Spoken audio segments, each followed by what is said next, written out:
Hello, everybody. Welcome back to the WTF1 podcast. There's three of us this week. I'm Matt. I'm Tommy. And I'm Jess. Welcome back, Jess. Surprised to see you this week for the American Grand Prix. Yeah, despite the conspiracy theories, I wasn't away because Bottas was doing well, as proven by the fact that I'm here today. Well, thank you for joining us again, Jess. We're going to talk about a Bottas victory around the circuit of the Americas. Hopefully, the key you'll point, be able to... nothing else happened really, apart from the Bottas that's, win. That's everything. That was it's all about Bottas this point. week. Some three-word race reviews from fans. SR Pabbles00 says, pretty good nap.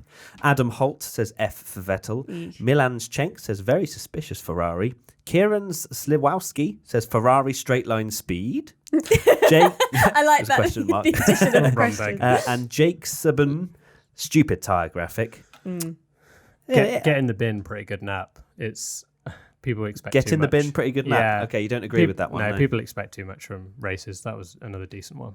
That's the problem when you have such a nice sort of, so many races that were really exciting, and now as soon as it's not that exciting, As soon as it's I had a nap. I didn't everything watch it. since Germany, everyone's just been like, oh, it's not very good. But that's the problem with F1 and most sports, I guess, when they have a good event and then a rubbish one after. Well, not even rubbish. It wasn't rubbish. It came down to the wire, kind of.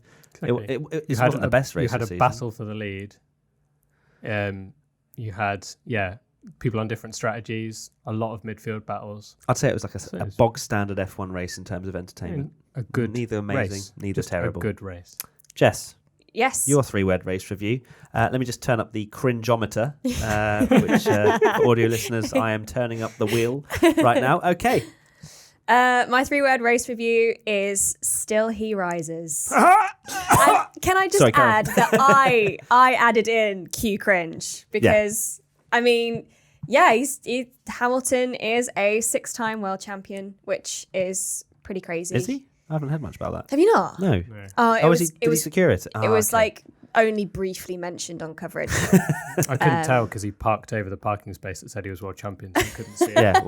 Why was he in that space? I couldn't tell. Anyway, I did feel like that was a little bit like tempting fate. It was. Imagine if he hadn't done it. Imagine really if he had have DNF'd. Yeah. When Max was coming behind him, that could have. I mean, it so easily could have happened.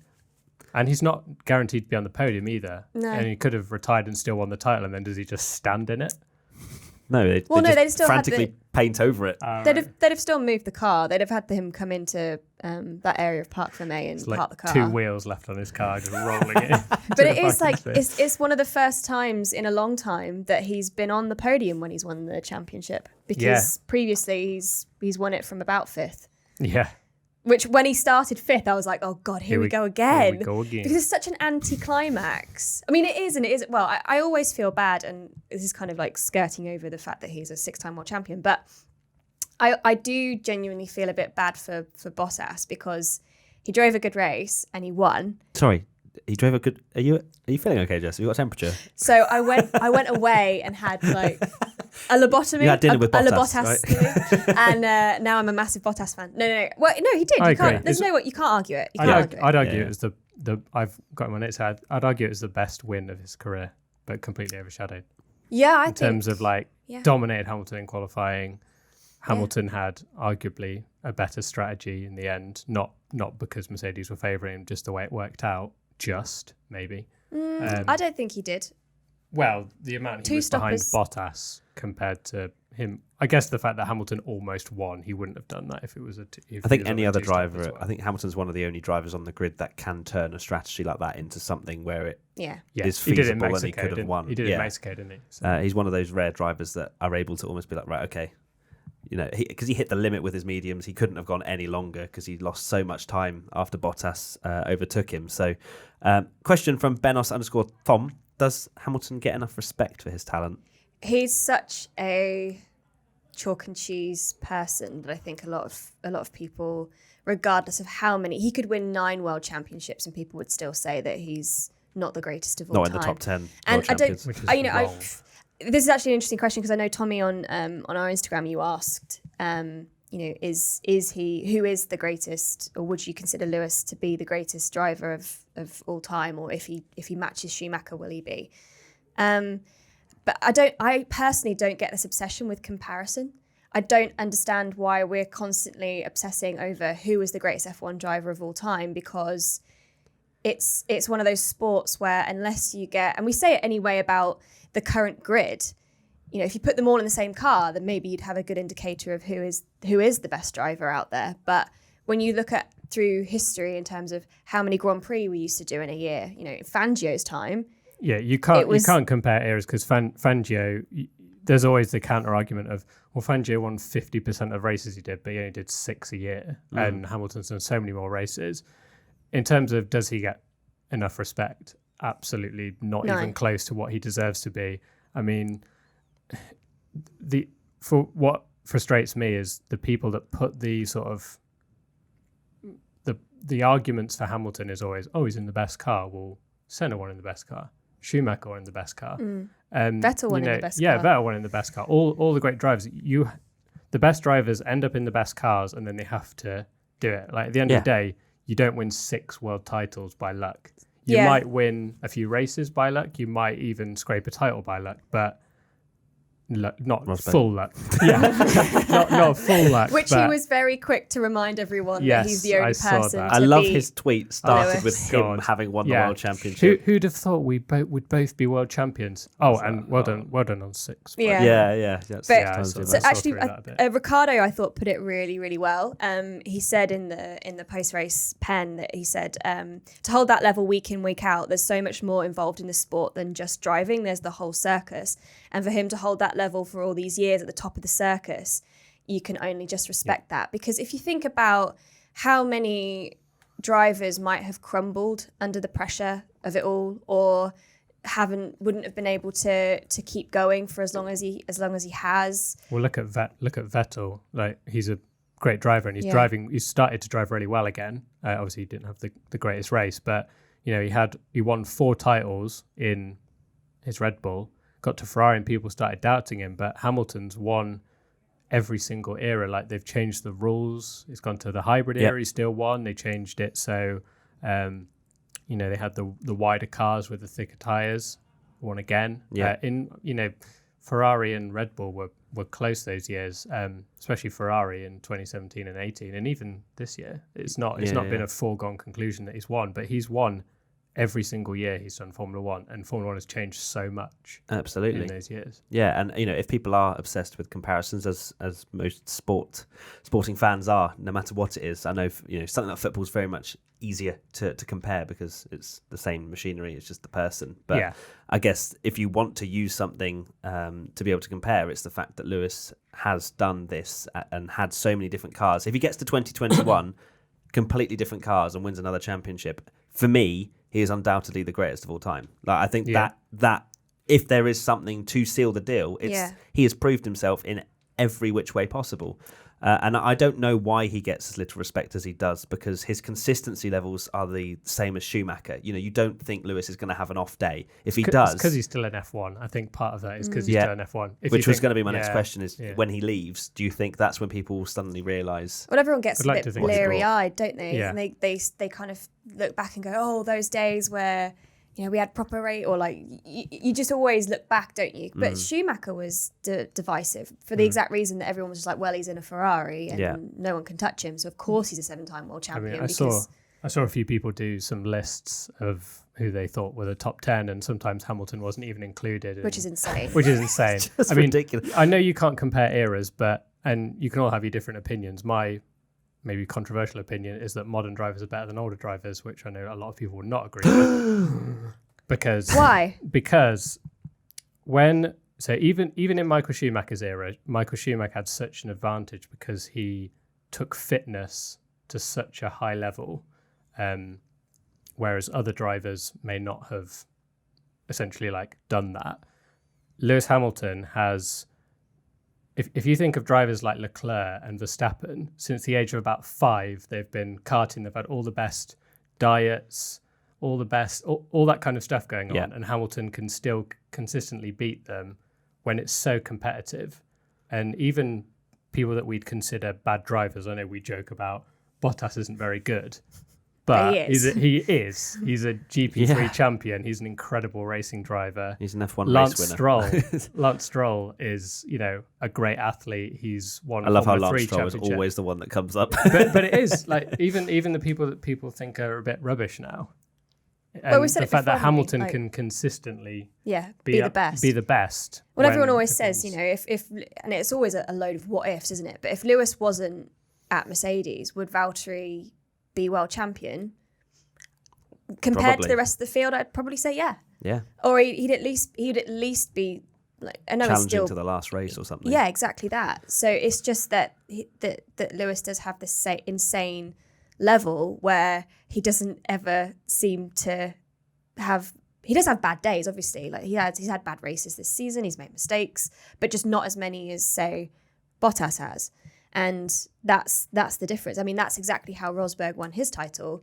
He just ended up making fewer mistakes or having better luck, however you want to skew it. But we know that consistency wins world titles. So, everyone's talking about whether Lewis will be knighted. Yeah, that's the big news at the moment, isn't it? Seems to be. There was a tweet from Piers Morgan saying about, was it Alistair Cook, the cricketer, who's 24th best points average on batting, and he's knighted, and yet Lewis has won 6 championships. I mean, it's neither here nor there, really. I don't know if Lewis is really that bothered. But I don't care for those things, really, personally. It's not something that I think defines a person. But yeah, I mean, it'd be interesting if he did, and I think it would be weird though if we had like Sir Jackie Stewart. Well, if you think Andy Murray got knighted, didn't he? While he was still playing, as soon as he won Wimbledon, it's like, here you go. Yeah, it's an odd one. It's an odd very one. Close to becoming the most successful, regardless of whether you think he's the greatest.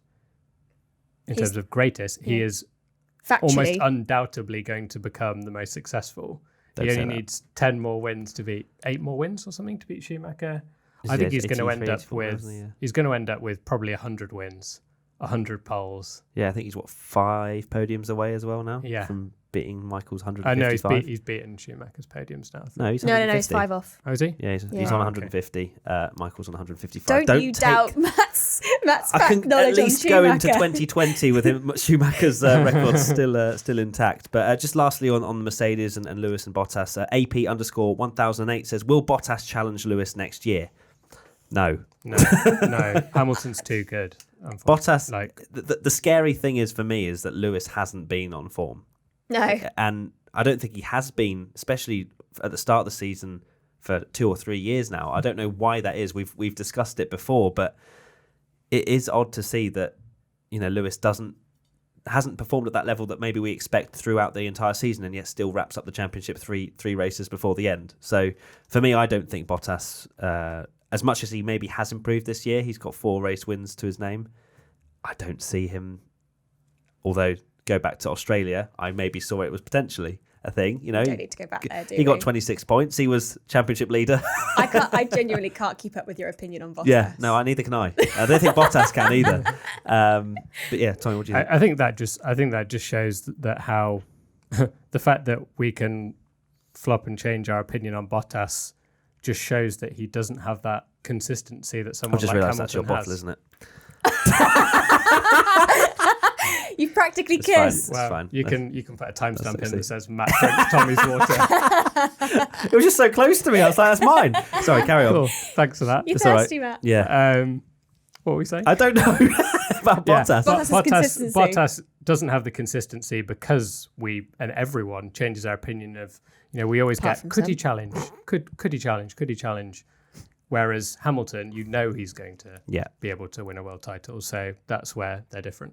And I don't think he can beat Hamilton, especially if next year Ferrari and Red Bull are a lot closer. Then Charles and Max are going to be way closer if they're on it than Bottas. They, Mercedes are going to be putting, not necessarily to the point of a Barrichello, but they're going to be putting their faith behind Hamilton to win the title because they know he can deliver. And that's something that they'd have to do if there was that big challenge from Red Bull and Ferrari, because Mercedes have had in the past the sort of nice gap to the Red Bulls and the Ferraris where they've had a 1-2 and it doesn't really matter. Whereas, and that's your bottle, but as we saw in America, Hamilton had not a great quali and started 5th.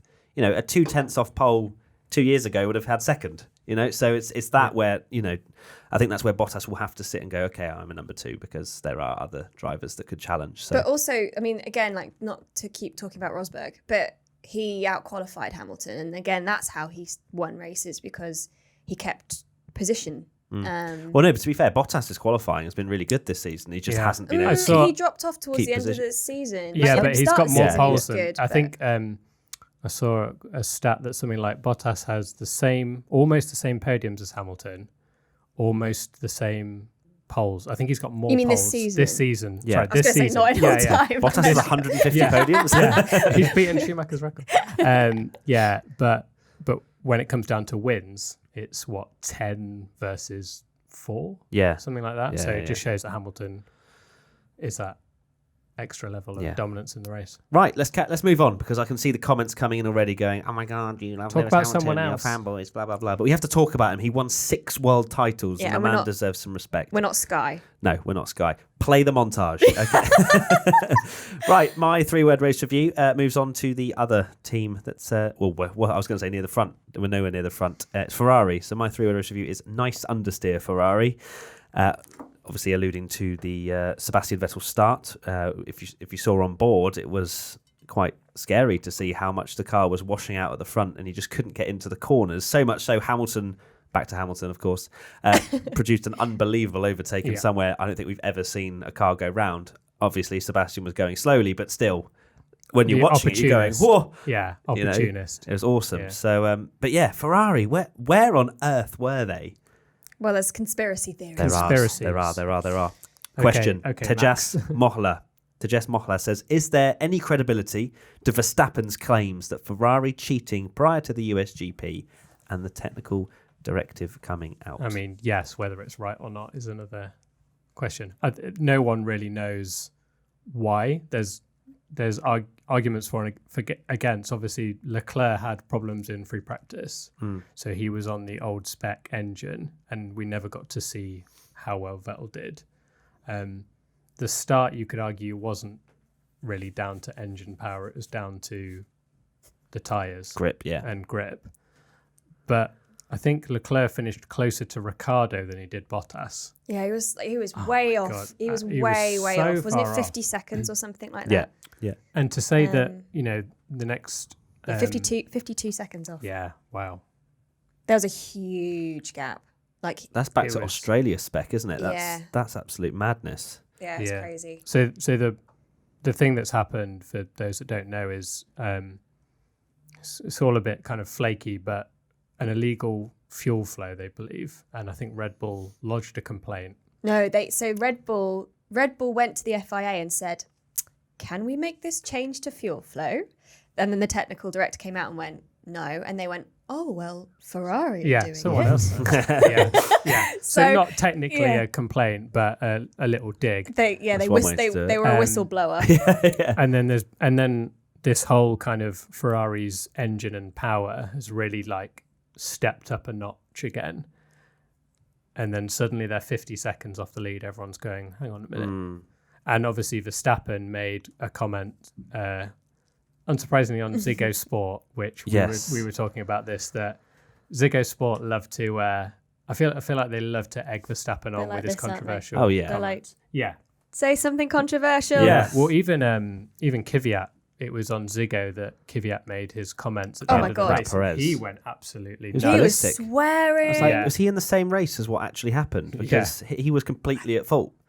But even after he calmed down, he was still saying he was not at fault. But because on Dutch TV, they've got different personalities and they're allowed to swear. Yeah. So it's very different. And I think the drivers maybe let loose a little bit. And especially Verstappen, because they rightfully laud him over there and they think he's amazing. They just accept him the way he is and almost, like say, egg him on and want him to make this controversy. So what was the quote? He basically said that's what happens when you're caught cheating. So because he asked where was Ferrari? He was asked where's Ferrari's pace, and he was like, well, what do you expect? That's what happens when you stop cheating. But Ferrari have come out and said that it's to do with a experimental setup, which is why they were off the pace. So fuel flow. Yeah, So cool. we experimented by turning our engine down. But they're insisting it had nothing to do with the engine. We won't know until, we might not even know for the rest of the season. Yeah, I do find it odd that obviously qualifying they were very much near pole. So it's not as if they were completely off the pace. Exactly. Unless because I don't know exactly when this whole investigation went on, but was it between qualifying and race? Do we know that? Because it's Parc Ferme, isn't it? So, yeah. So they wouldn't have changed anything from qualifying to the race because they're not allowed to. So maybe it was an experimental setup because they still had raw speed. They just didn't have race pace. Well, if the FIA deems something to be illegal, you have to immediately stop using it. Get rid of it, yeah, I guess. Which they haven't. So I guess you're innocent until proven guilty. Yeah, because they haven't come out with anything, have they, to say that? No. All right. Well, Ferrari were nowhere, which, ruined a lot of predictions. Doesn't really matter now. Doesn't matter. No, I know really. The championship's over. Tommy, your 3-word race review. We're moving on to the next team at the top. Nothing special, Albon. Yeah, I agree. So... all right, Gasly. Oh, no, who was it that said it? Kvyat said it. Yeah. I like Albon. I think he's doing a really good job. He's doing much better than Gasly, and I think he deserves his 2020 seat. But I just don't agree with the driver of the day where it seems to be awarded to any member of the top 3 that has a problem, drops back. Top 3 teams. And then easily makes it into the top 6 because their car is so much quicker than the midfield. Perez was arguably more impressive. Yeah. I mean, Perez, or Ricciardo and Lando stood out a lot lot for me. And they weren't even in the top 3, were they? No, because they're in the midfield car. Yeah, and they don't get shown on TV. So, yeah, I don't think... no, because, I mean, equally, like, Lando's had driver of the day because he... Is Lando. Is Lando. He conked out of Spa. Yeah, that was it. Yeah. But you're right. I think I was surprised as well when I saw Albon pop up as driver of the day. But everybody, like Will Buxton was going like, "Oh my God, Albon was amazing." And yeah, okay, it is impressive. Like I think the thing that is still impressive is the way that he does attack the field because arguably Gasly in the same equipment didn't when he was in similar scenarios. So in that respect, it's good to see a driver who's got that fighter's attitude and is going after those overtakes, and it's fun to watch cars overtake each other. But yeah, like in terms of like he still can't hold a candle to Max in terms of pace. He's got a lot of points and his consistency is amazing, which is what Red Bull needed. Gasly didn't finish 6th every race, whereas Albon seems happy. I guess when Verstappen's had a similar thing where he's cocked his race up, bar like 1 or 2 times, he's usually come back to 5th as well. So yeah, arguably Albon did do as well as Max in those scenarios. So yeah, but he's a minute 20 off the lead. Whereas if I'm thinking to like USA last year, like Max started last and almost won the race, didn't he? Well, didn't he almost got Oh no, yeah, he almost won. Yeah, he almost won because he was fighting Kimi down. Yeah, that was it. Yeah, that's the thing. Yeah. I don't think a minute 20 off winning the race in a Red Bull is worthy of a driver of the day, no matter how far you drop. But did he do a 3-stop? Yeah, he did do a 3-stop. Yeah, because he pitted for damage the first lap. But yeah, I think Gasly has done Albon a big favour here because Gasly has almost set the precedent that, you know, the second driver's not really going to do much. Albon's like, okay, well, I'm going to overtake people. He was also running major floor damage, though, that entire race because of the curbs from his incident. So maybe you're being a little harsh. But I agree, I don't think he was driver of the day. Yeah, I've got no beef with Albon. No. Sounds different, Tommy. Yeah. I was applauding him. What's your problem with Albon? You were showing him the way to the Red Bull seat in Baku. Yeah. In that picture? No, yeah, to be fair, that's the thing. It's no beef towards Albon, but I think that the praise that he was getting doesn't really align with his actual performance, right? Yeah. But then it wasn't as mega of a drive as people. And maybe my 3-word race review should have been Perez was robbed. You can't change it now. Roxy011 says, what do you think about the collision from the first lap between Sainz and Albon? Do you think that Charles could do something different there? It's a racing incident. I think if anyone could have done anything differently, it was Sainz. Maybe could have just gone off on the runoff. Yeah, but then Sainz probably can't see where Charles is, and you know, it's quite a difficult corner because it's so wide, and then it's so quite tight. A long run, and then it just bottlenecks up. And I think almost every year there's been at least some sort of wheel banging whether that be Hamilton pushing Rosberg wide a few years back. But I like that though. I like the fact it's really wide, then it bottlenecks, then you've got the double left-hander in the second sector, which start third sector, which I think is personally an underrated complex of corners, because everyone's like, oh yeah, the old turn 8, which is the next few corners from Turkey. But I actually really like the two before that. Yeah. In terms of slow, we're often criticising slow Tilke corners, aren't we? That little section shows when you can pull off a move there like Lando did on Vettel, such a good overtake. I think Lando was just taking the racing line. Yeah, but he caught him by surprise. Vettel locked up. Yeah. And I think Perez made a move on Gasly into there as well. And obviously Kvyat made the... You see a lot of moves into there because there are so many lines you can take. Yeah, it's a great little complex. That's something that hopefully future tracks will have as well. I think COTA is a massively underrated track. I think it's fab. It's a rare Tilke tick. Tilke tick. Tilke tick. What's your other Tilke ticks? Bahrain? Yes, I'd say Bahrain. Malaysia, unfortunately, that's gone. Yeah, China's all right. I like China. Banger. It's underrated. Did you see Matty's entire face lit up when you mentioned China? And it's cheap to go if you saw our video a few weeks ago. It's underrated. It is. So many good races. races. I hate China. No, you don't. Why do people hate China? Not to go off topic. A couple of topic. boring races, and all of a sudden it's the worst race ever. Or Rosberg wins by a minute. Still a good track. Anyway, let's as we are talking about tracks, let's go. I didn't even realise that was the next bit. At Krista_ says, I read post-race that they will be resurfacing COTA before next year's race. Did you find the track conditions at COTA to make the race more exciting, or was it simply putting all the drivers on danger? I imagine that's in danger. I think they were in danger.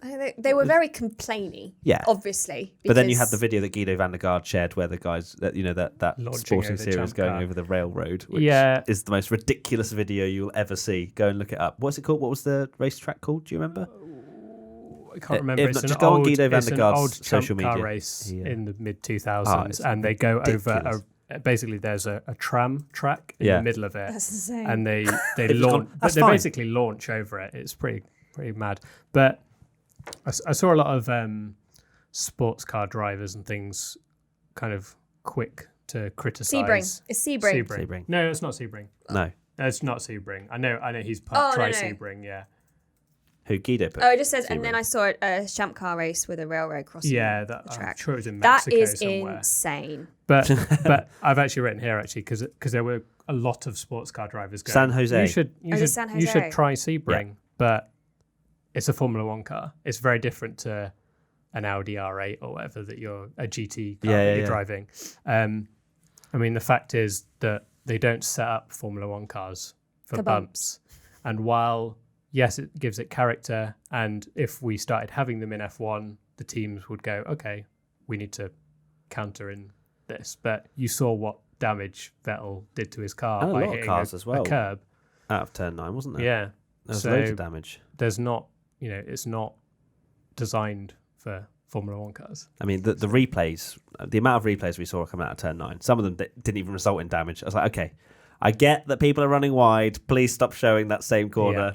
But yeah, I don't think they were putting him in danger. But at the same time, I guess it's a little bit unfair to just kind of spring this very bumpy track on teams when they don't really expect it. But there were a lot of complaints, weren't there, that F1 isn't physical enough. And the drivers don't really have to fight. Make them bounce. So make them bounce.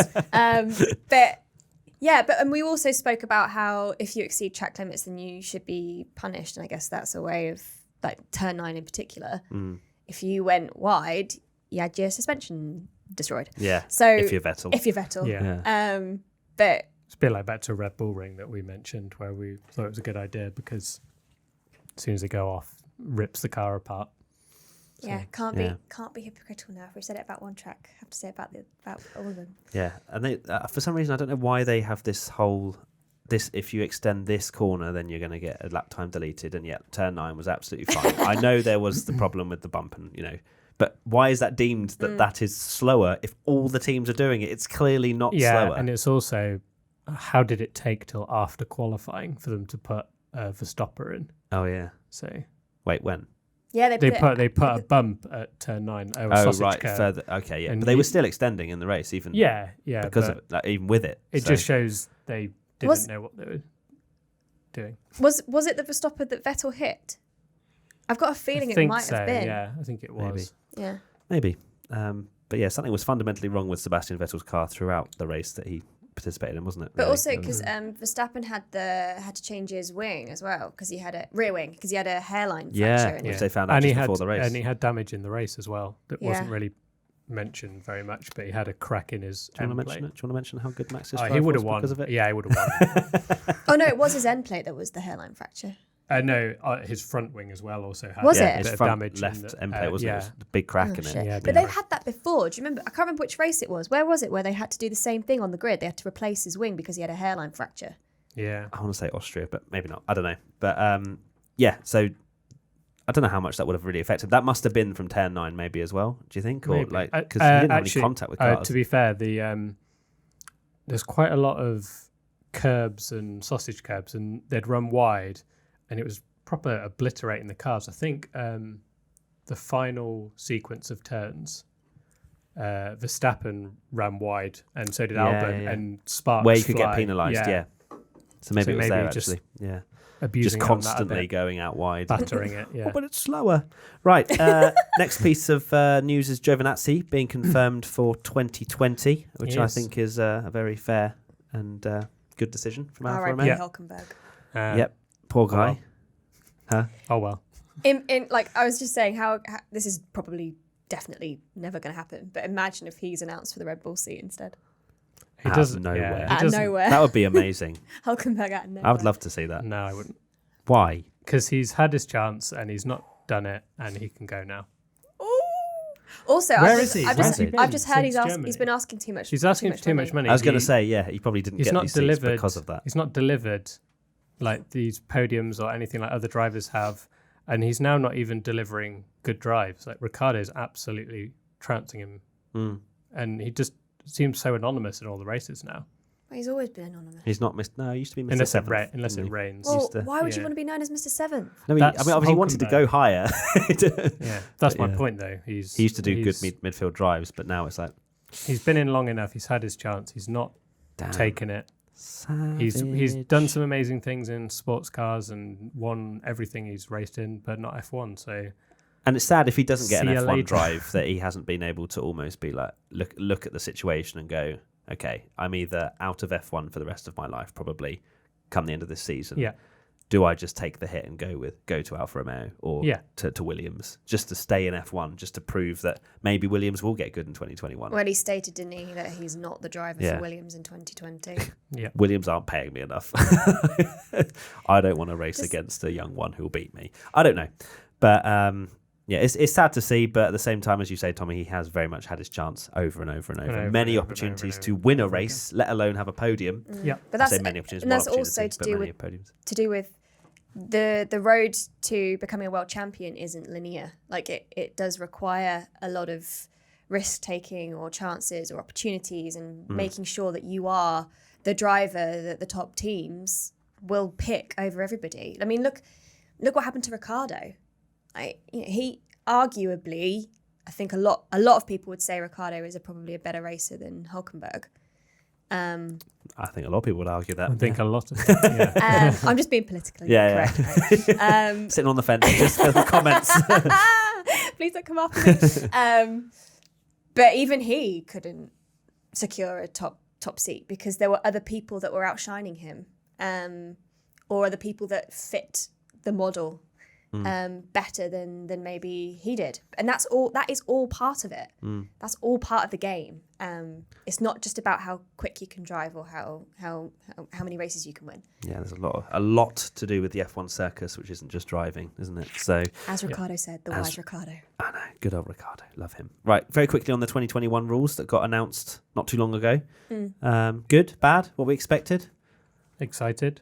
Hopefully makes it closer. Hopefully there's not a minute gap between Ricciardo and whoever's last, Albon, in the kind of gap between Formula 1.5. Formula 1.5. So, yeah, exciting. Hopefully, I'm worried that it might not be straight away incredible. I think people might expect too much from it. Yeah, and if we turn up to Melbourne in 2021 and Hamilton is still leading the field, which very much could happen. Might still be a similar pecking order.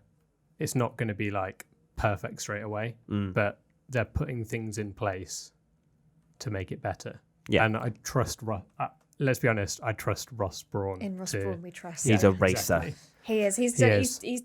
He does great. He's done great things for the sport already. So the fact that he is involved in this gives me that positivity. What's your favourite and least favourite thing to come out of the 2021 regulations? Favourite's probably just the car changing and the aerodynamics and the fact that they have said that they have designed the car around racing. Like that's the first and the forefront of what they've done. They've done the tests. They've said the percentages, which have got me very excited. 5 to 10% downforce loss as opposed to 45% being lost is a huge amount of time. Whether or not there'll still be the cases of overheating, brakes, etc., especially when there's limitations on brakes and things like that going into 2021. So for me, very excited to see if they can actually race. And least excited, probably the cost cap, because I feel like that's more advertised as like a huge thing that's going to bring the field so close, when I don't think that's the case at all. You linked me to an article about all the exemptions. There's so many exemptions which aren't really shouted about too much, and for me, I feel like people will think it's going to be closer than it actually is. I think the top teams will still be at the top, but hopefully it'll allow for a racing point to get a podium once or twice a year. That'd be nice.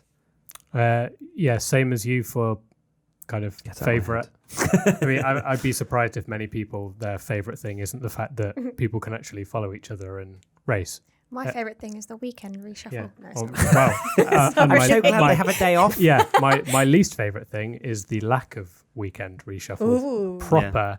Yeah. I said it in an article that Dan did. I'm probably the only person that would have liked reverse grids. Disappointed. No, Will Buxton wanted it. Okay. Disappointed they didn't get rid of Friday. Or at least maybe just one practice session, get rid of it. But that's to do with the commercial. But come to Friday for one practice session. There's still my concern that when it comes to 2021, they've not announced what's going to happen with the tyres. I think they want to make them less about degrading and all that kind of stuff. My worry is, yes, they can follow each other easier, but if you've got the best team starting at the front and going off into the distance, and it's a one-stop race, it still might not be that exciting. Whereas if you have a reverse grid or mixes it up a bit. You love a mix-up. F2. Yeah. I mean, F2, it works for them. Jess, what's yours? I was trying to think of coming up with something else that you guys haven't already said. But it's that. I think with everybody I'm really ready for the next iteration of F1 in terms of performance and looks, and I think the car looks really cool. I know a lot of people are complaining it's practically IndyCar, but IndyCar's good, so why not introduce a bit more of that into F1? It's still going to be different. Like, they still have all of their identities as different racing series. It looks a lot nicer as well when it had the teams did renders, and it looked a lot nicer when like Renault did their team render than the one that F1 released, where it had the painted on rims and stuff. Personally, I wasn't a fan of that, but what don't you like? I'm a bit like you. Like, I'm a bit skeptical about the old weekend reshuffle. Like, I don't think it's going to have an impact. And the reason they've said that, the biggest thing that I'm not looking forward to is the fact that we could have 25 races in a season. I think and they're all the same, because I think ridiculous. one of the things as well that they really wanted to do, and I don't know why no one was on board for it, because when we got a dull race like Sochi, everyone was like, well, why not mix that one up? Why don't we have only 2 days there, because people don't come on a Friday to That Sochi. was a proposed thing, wasn't it? To have a few test races for next year, but it hasn't happened, and for me that's the most disappointing thing, so I really would have liked that to happen. Just something for 2021. I agree, something just to mix it up a little bit. I know that there's the whole argument of but it's the core of F1, don't change it. But if you don't change, it gets stale, and then exactly. I think that's what Will Buxton's argument about having reverse grids was. He was saying, everything has to evolve. If you don't evolve, you die. And if you keep things the same way just because you get nostalgic about it, then nothing moves forward. Exactly. The technology moves forward. F1 is so different. I don't understand fans like love of qualifying like it's always been that way. It hasn't always been that way. There's been so many different formats. There've been so many different formats. I mean, let's not bring up the elimination qualifying. Great quali. That was the best, wasn't it? The biggest thing for me is, like, I think we've touched on this maybe in the French Grand Prix podcast, but I don't like it when they mess with it in season. Like, I don't mind them. I don't mind the Sochi thing about testing like two days. Like, I'm not too bothered about, but having like weird qualifying formats and seeing if it works, or as long as, I mean, again, like I think they also suggested that they maybe would have racing quali, or like two races. One race to qualify for the actual race.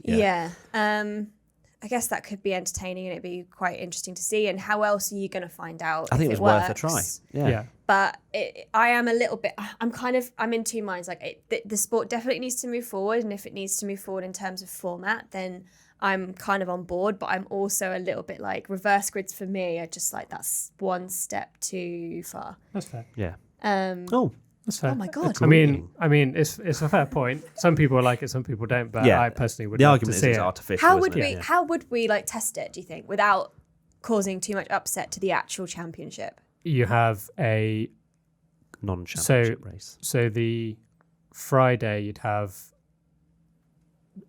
Saturday you'd have a reverse grid based on the championship order. And then the best cars are all going to get to the front anyway, or at the very least kind of second, third, fourth. And then they're starting kind of fourth or fifth rather than first in the race.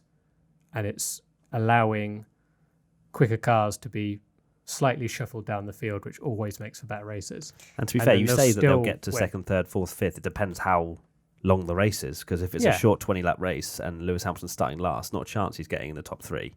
No, but he'd still get halfway through. But then I guess the argument is it screws up pole position records and all that kind of stuff, which at the start we argued. Oh, but the records, we must keep the records to compare. You can't compare things anyway, because every season is always different. And there's a different point system now, so we can't even compare. For the people that say, oh, well, it should be back to how it was. Let's go back to... I knew exactly what you said. Can't compare points because Schumacher can win as many points. The best. If people don't want it to change, let's go back to 6 races a year. No front wings or rear wings. They have to refuel in the pits for 40 minutes.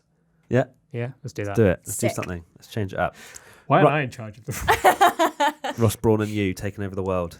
Yeah. Right, we're going to interrupt this WTF1 podcast very quickly to chat about the sponsor for this episode, ExpressVPN. Now, we travel a lot. We do travel a hell of a lot when it comes to our jobs, and sometimes we encounter problems where we aren't able to access certain apps because of geography. Geo restrictions is probably the best way to say it.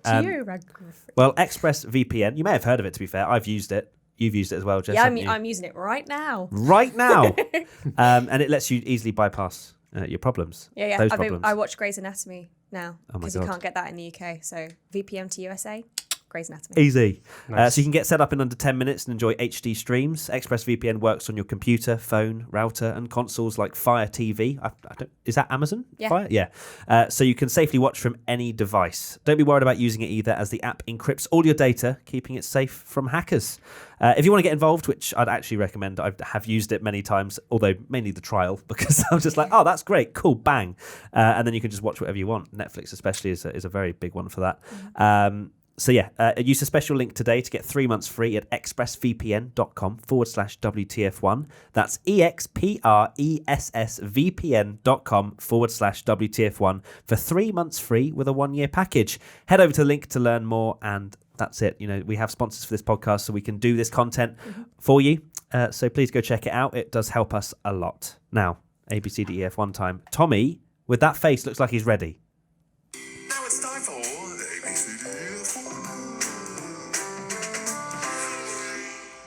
That's a record, I think. Do you want to say that into the mic, or? That's a record, I think. So for audio listeners, we just had a little dance. Right, okay. ABCDEF1. Is that what that was? A little bop. Mercedes, Lewis Hamilton. Let's start with the 6-time Formula 1 world champion. I would rate his race an A. Weekend an A. Why? What? You going to say less than that? Maybe B. I'll get in the bin. I would give him a B. Yeah. Wow. I think his race was exceptional, but he was... He beat your boy Max on a differing strategy and pushed the mediums to 24 laps. In a better car. His quali wasn't... Well, I guess his quali let him down a lot.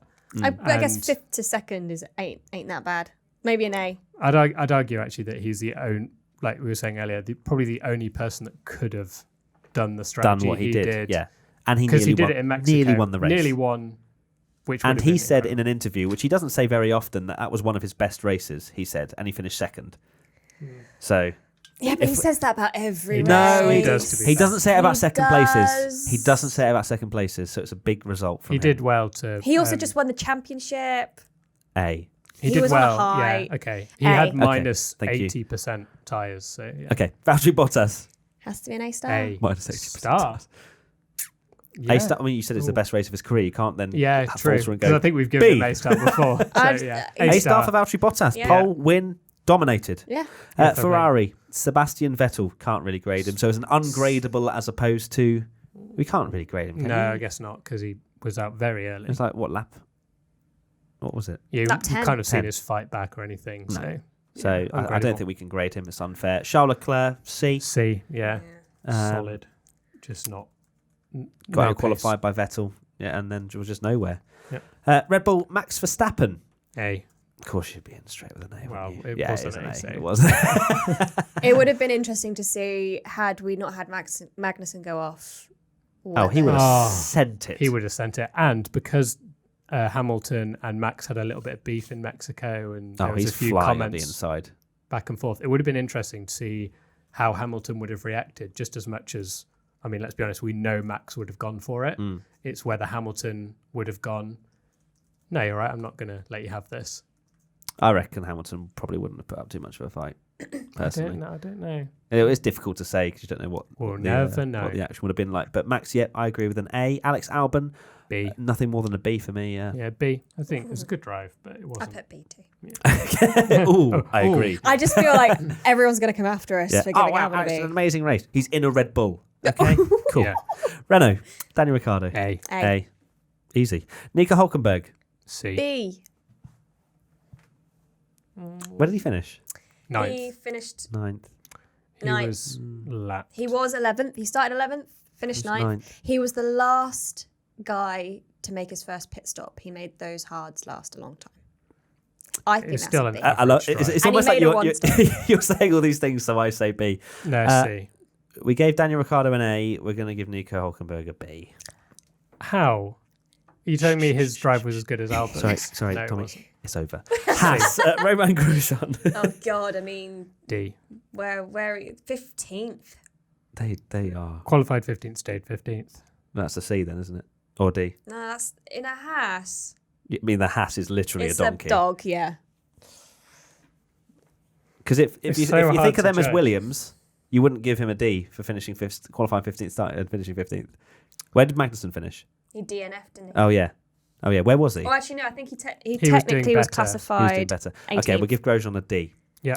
Kevin Magnussen, C. C. Because he was, but then he had a failure, right? It wasn't. And he qualified 12th. It was pretty solid for a Haas when they were struggling a lot. C. Yeah. Okay. McLaren, Carlos Sainz, beaten by Lando. Yeah, not as impressive as. Although I don't know. He only finished one place behind Lando to say he got absolutely punted at the start. Was it his? We were saying that it could have been him that could have given a bit more space, though. He had all of the runoff. I think he's getting a B. Yeah, I'd go with a B. I think he's getting a B. I know he's getting a B. Okay, Carlos B. Lando A. Then? That move on Vettel was on an ailing Vettel. I feel like we're overhyping this. You move. are overhyping it a little bit. He locked up. Says the guy that made IBR all about Lando's move. Hey. It was a great move. I was talking about the fan reaction. Okay. I got tingles when he went up the inside. I did. To be fair, I did not, too. But looking back on it, knowing how rubbish Seb's car was. But it's the fact that he went round the outside of Ricciardo as well, and then he's battling a car that Which is Crofty on said the that same Ricciardo was level. attacking Norris when it was the absolute opposite. But yeah, no worries. Yeah, it's the double move which made it so impressive for Yeah, me. okay, yeah. And then he had a solid drive. Why did he drop back, though? Because he went for a longer stint and then had fresher tyres at the end. He did Was a that what they- He did a two-stop, Yeah. and Danny Rick did a one-stop, one, and right, he gotcha. believes that if there was one more lap, He would have had it. He'd had Daniel. Yeah, he was half a second behind him at the finish. That's So mad. yeah, he was on his. Because I remember bumper. looking and it was, 10 laps to go and he was 2 or 3 places behind Ricciardo and had to dispatch a few people. But yeah, so Lando A then? Okay. Yeah. I guess Give if him we're an A. giving Carlos a B, Yeah, it that has is to be an A. better. Racing points, Sergio Perez. A star. Yeah, again, A star again. Yeah. Whoa, hello. Let's calm this down. He started from the pit lane and got a point in a car that shouldn't be To be getting fair, he points. did beat his teammate. I mean, Lance, decisively beat him. Lance Stroll finished 13th. 13th after starting 14th, and Perez started from the pit lane and finished 10th. Okay. Put in an epic move on Gasly. Yeah. Perez should have been And he driver of the day. And what was the reason he finished 10th? Because of Danny 'Cause- Kvyat. Yeah. The Got torpedo. Okay. torpedoed. All right, fine. A star for Sergio Perez. Lance Stroll, D. D. Yeah. Yeah. You don't get beaten by your teammate when they start in the pit lane. That is, No, that's, you you not. do not. That's unforgivable. Alfa Romeo, Kimi Räikkönen. Oh, he had such a good start, start. but a C. poor race. So they said that he said that. Where's my notes on him? They just didn't have the balance in the car for the tires, so the tires were just dropping off like super quick, so they couldn't push. They're just nowhere, aren't they? Really, Alpha? But Yeah. strong start. Where did he finish? 11th. Out of They're point. just dropping back on those C. Let's say. Yeah, C for Kimi. Oh, okay. Yeah, and It's a D shame, for but yeah. Tonio. Antonio, the new man for 2020. I say new man. You're giving him a D. Carrying man. I D for think so, D for yeah, it Giovinazzi. wasn't that great. All right. Toro Rosso, Danny Kvyat. Oh my D. God. Torpedo back again. The fact that 2 that's weeks in a row. The second race in a row that you're costing your team points with a torpedo move.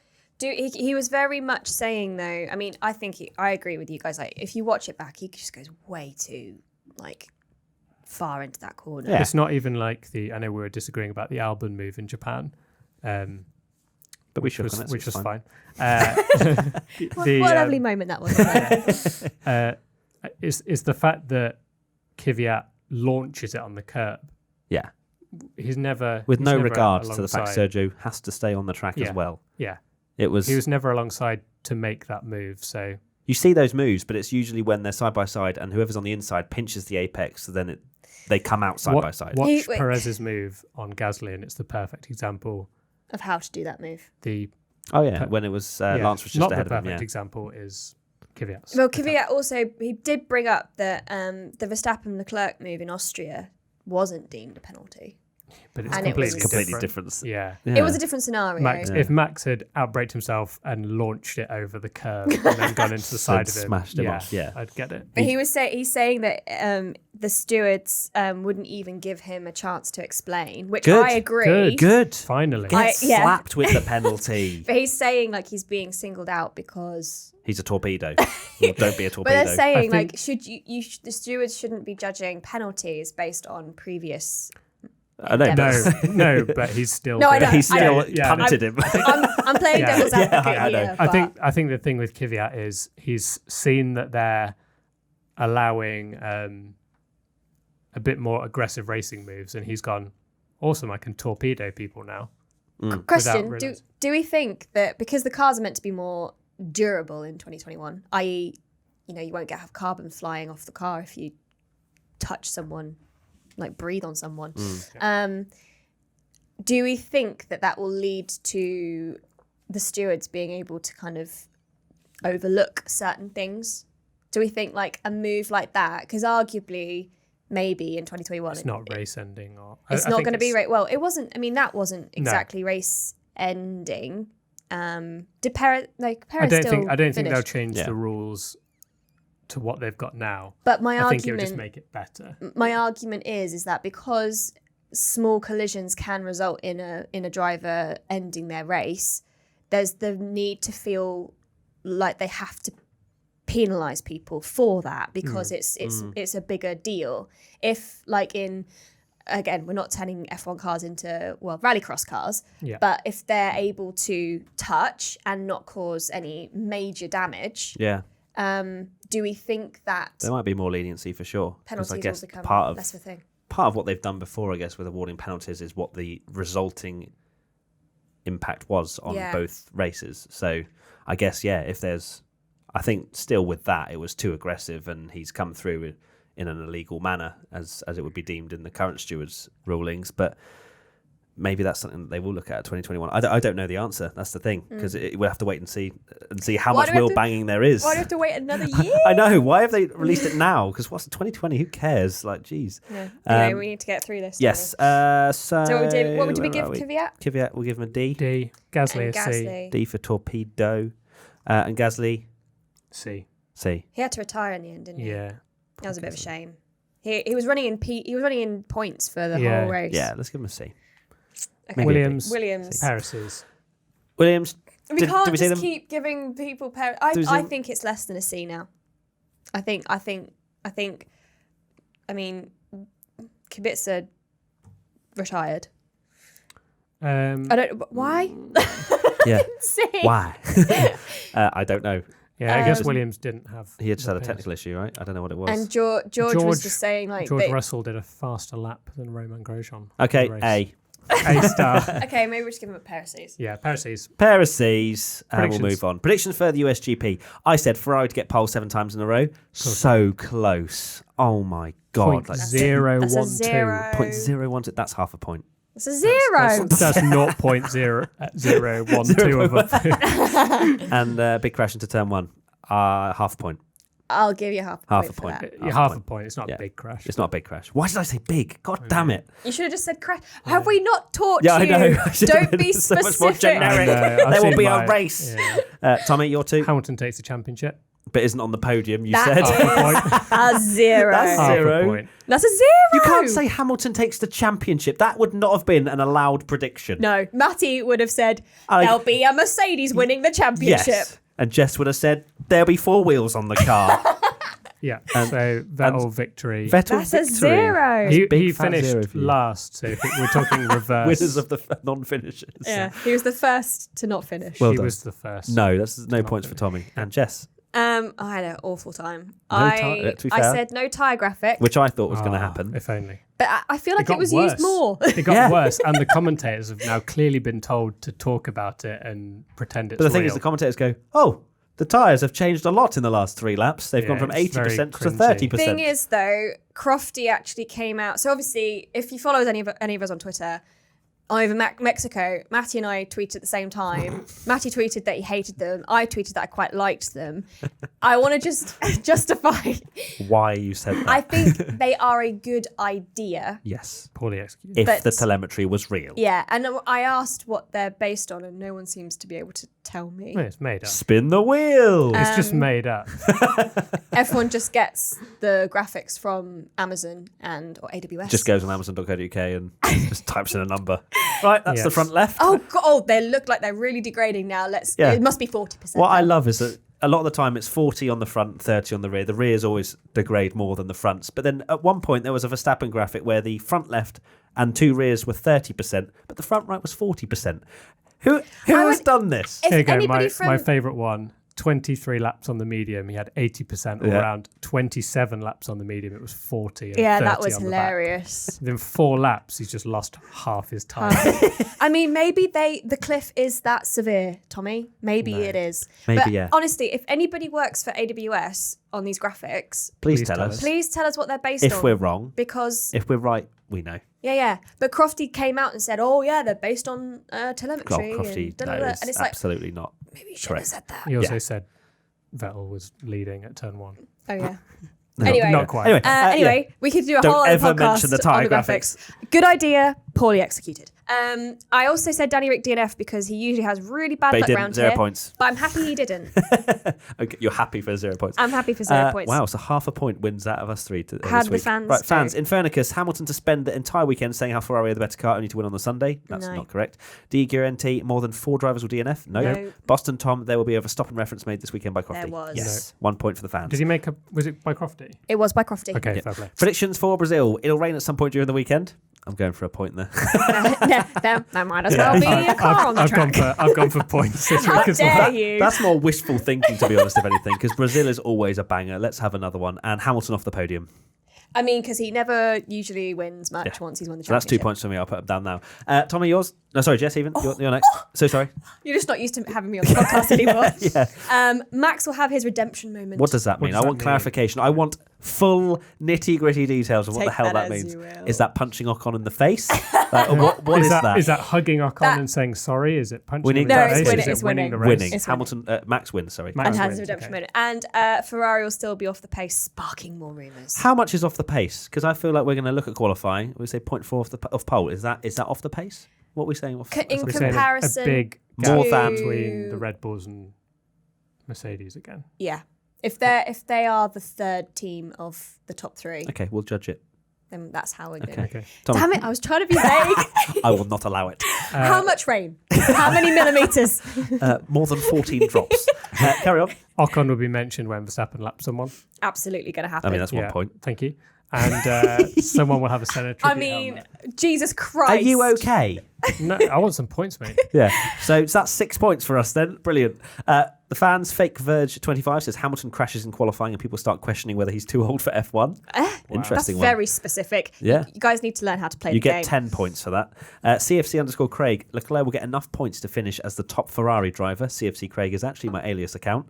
And Cops Peter, exactly 3 drivers will have grid penalties. Oh, interesting. Like it. Right, that's it. We're done here for the WTF1 podcast. Make sure you check out our sponsor, ExpressVPN, and keeps this podcast running and the wheels turning on this wonderful operation that we've got going on, doesn't it? Lovely. Cool.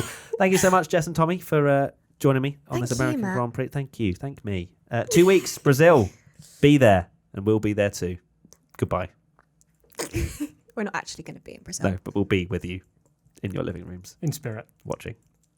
You're going to be in their living rooms. Bye!